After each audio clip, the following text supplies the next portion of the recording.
Hi అండి, నమస్తే. తోడు నీడ ఆశ్రమం కోటప్పకొండ అండి. ఈ రోజున అన్నదానం అండి. 10/7/2026 శుక్రవారం యాలగుల శ్రీనివాసరావు గారి పుట్టినరోజు సందర్భంగా వారి కుమార్తె బిందుశ్రీ గారు ఈరోజు అన్నదానం చేస్తున్నారండి.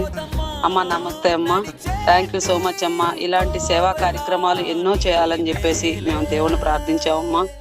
అలాగే ఈ రోజున ఐటమ్స్ అమ్మ, పులిహార, పాయసం, గారెలు, పుచ్చకాయ బద్దలమ్మ. ఇలాంటి టైంలో మీరు పెట్టిన భోజనానికి 4 రకాలతోటి కడుపు నిండా తింటారమ్మా అమ్మమ్మల తాతయ్యలు. వాళ్ళ ఆశీస్సులు కూడా మీకు ఉండాలని చెప్పేసి మేము కోరుకుంటున్నాం అమ్మా. థ్యాంక్ యూ సో మచ్ అమ్మ, మెనీ థ్యాంక్ యూ. ఇలాంటి సేవా కార్యక్రమాలు ఎన్నో చేయాలని చెప్పేసి కూడా మేము